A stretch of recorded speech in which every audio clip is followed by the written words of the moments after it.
Subscribe now and press the bell icon. Never miss an update. नमस्कार दोस्तों, स्वागत है आपका अपने YouTube channel Balaji small teacher में। तो आज बात करते हैं LCM और HCF। LCM क्या होता है, उसकी फुल फॉर्म क्या होती है और उसकी परिभाषा क्या होती है। HCF क्या होता है, उसकी फुल फॉर्म क्या होती है और उसकी परिभाषा क्या होती है। तो आज ये कॉन्सेप्ट क्लियर करेंगे। यदि उससे पहले मेरी रिक्वेस्ट है, यदि आपने हमारे चैनल को सब्सक्राइब नहीं किया तो सब्सक्राइब कर लें और बेल आइकन दबा दें ताकि जो भी मैं वीडियो डालूँ आपको सबसे पहले नोटिफिकेशन मिले। तो चलो स्टार्ट करते हैं, ना देरी करते हुए देखते हैं। सबसे पहले HCF। HCF की फुल फॉर्म क्या होती है। HCF की फुल फॉर्म होती है हाईजेस्ट C से कॉमन F से फैक्टर। ठीक है, अब इसको हिंदी में क्या बोलते हैं। हिंदी में बोलते हैं महत्तम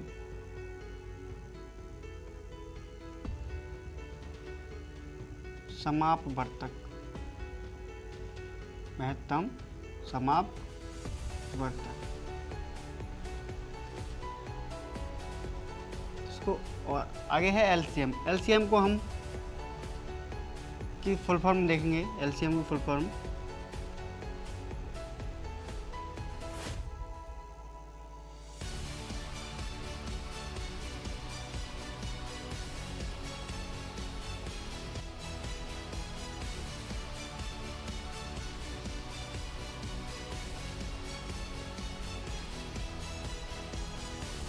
देखिए, L से हमारा लोवेस्ट को हम लीस्ट भी बोल सकते हैं क्योंकि दोनों का एक ही अर्थ है, लोवेस्ट या फिर लीस्ट कॉमन मल्टीपल। इसको हिंदी में बोलते हैं लघुत्तम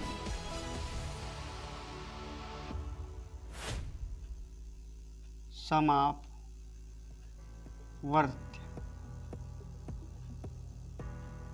आशा करता हूँ यहाँ तक आपके समझ में आया होगा। आपने बहुत सारे लासा मासा किए होंगे। बहुत सारे बच्चों को लासा मासा आते हैं बट उनको ये नहीं पता कि लासा मासा होता क्या है, लघुत्तम समावर्तक, समावर्त्य या महत्तम समावर्तक होता क्या है।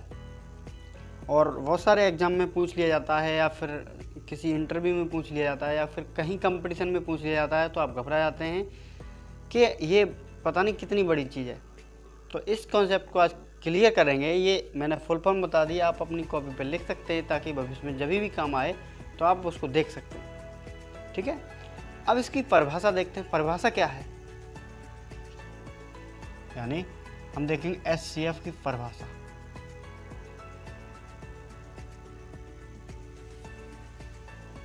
तो मैं लिख देता हूँ बोर्ड पे, उससे पहले कि आप ये उतार लीजिए। देखते हैं सबसे पहले HCF की डेफिनेशन क्या है। HCF की डेफिनेशन है हमारी दो या दो से अधिक संख्याओं का महत्तम समावर्तक वह बड़ी से बड़ी संख्या है जो प्रत्येक दी गई संख्या को विभक्त करे, यानी बांटे। ठीक है, दोबारा से रिवीजन कर देता हूँ। दो या दो से अधिक मतलब कितनी भी हो सकती हैं संख्याएं। दो या दो से अधिक संख्याओं का महत्तम समावर्तक वह बड़ी से बड़ी संख्या है जो प्रत्येक दी गई संख्या को विभक्त करे। अब यहाँ पर थोड़ा सा डाउट होता है बच्चों को कि सर बड़ी से बड़ी का क्या मतलब है। तो इसमें देखते हैं, मैं एग्जाम्पल देता हूँ। सबसे पहले हमें काटना बेटा 4 और 8 को काटना है हमें। तो सबसे पहले 4 को काट लेंगे, 2 से काटेंगे, 2 दूनी 4, 2 एकम 2, ये कट गया। फिर 8 को काटेंगे 2 से, 2 2 चौक 8, 2 दूनी 4, 2 एकम 2।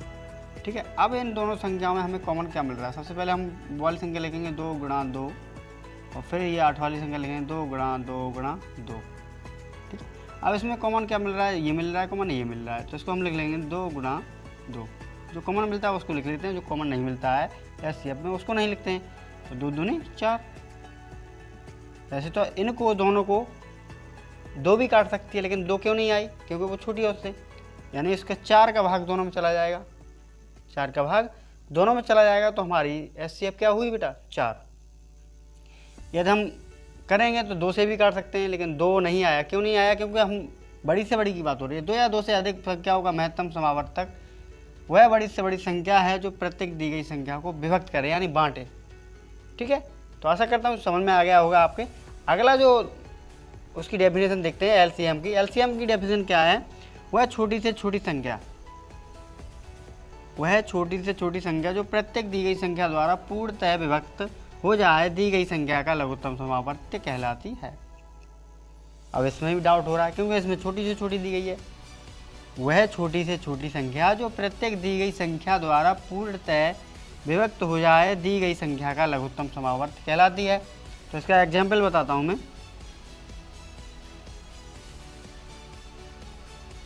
जैसे हम 80 और 60 का निकालें, 80 और 60 का निकालेंगे लासा, तो 2 से काटेंगे, 2 चौक 8, 0 का 0, 2 दिया 6, 0 का 0, 30, फिर 2 से काटेंगे, 2 दूनी 4, 0 का 0, फिर 2 एकम 2, 1 रह गया, 2 पंजे 10, फिर 2 से काटेंगे, 2 दाएँ 20, 15 नहीं कटेंगे तो 15 15 लिख लेंगे ऐसे ही, फिर 2 से काटेंगे, 2 पंजे 10, 15 नहीं कटेंगे। अब यहाँ पर 3 से काट सकते हैं हम, तो 3 से 5 नहीं कटेंगे, 5 ऐसे ही लगाएं, 5 15।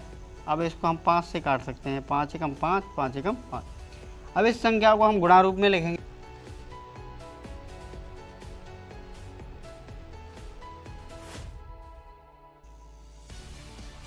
ये हमने संख्या को गुणा रूप में लिख ली। अब इसका मल्टीप्लाई कर देंगे पूरे, 2 दूनी 4, 4 दूनी 8, 8 दूनी 16, 16 तिया 48, 48 पंजे 240, 48 पंजे 240। अब यहाँ पर हमें थोड़ा सा डाउट हुआ कि वह छोटी से छोटी संख्या जो प्रत्येक दी गई संख्या द्वारा पूर्णतः विभक्त हो जाए। यानी वैसे यहाँ पर 480 भी तो हो सकता था, लेकिन क्यों नहीं हुआ? क्योंकि 240 हमारा 80 से भी कट रहा है और 60 से भी कट रहा है। वैसे हमारा 480 80 से भी कट जाता और 6 से 60 से भी कट जाता। तो हमने छोटी क्यों लिखी? हमने इसलिए लिखी कि वह छोटी से छोटी संख्या जो प्रत्येक, यानी इसमें दोनों में प्रत्येक दी गई संख्या द्वारा पूर्णतः यानी पूरी विभक्त हो जाए, यानी बट जाए, पूरी हो जाए, तो दी गई संख्या का लघुत्तम समावर्त कहलाती है। यानी 240 जो हमारा 60 से भी कट जाएगा और 80 से भी कट जाएगा, इसलिए यहाँ तक आया। ठीक है, तो आशा करता हूँ यहाँ तक आपके क्लियर हो गया होगा, समझ में आ गया होगा। देखिए, आपसे मेरी एक रिक्वेस्ट है। आज तक मैंने किसी से रिक्वेस्ट नहीं किया है इस बारे में, लेकिन आज मैं रिक्वेस्ट कर रहा हूँ, क्योंकि कुछ लोग जैसे सब्सक्राइब करके अनसब्सक्राइब करते हैं, हटा देते हैं सब्सक्राइब। क्यों हटा देते हैं? क्योंकि हो सकता है वो मुझसे चिढ़ते हों, या फिर हो सकता है उनकी कुछ समझ में नहीं आता हो।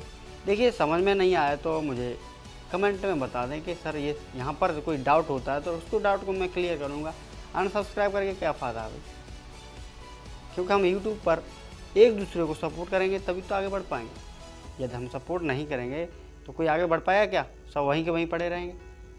तो मेरी भी एक इच्छा है आगे बढ़ने की, तो आप मुझे भी सपोर्ट करिए। तो बस आज के लिए इतना ही। तो हिंद, जय भारत। आशा करता हूँ ये आपके समझ में आ गया होगा। आप कॉपी में लिख सकते हैं वीडियो को पॉज करके। तो बस आज के लिए इतना ही।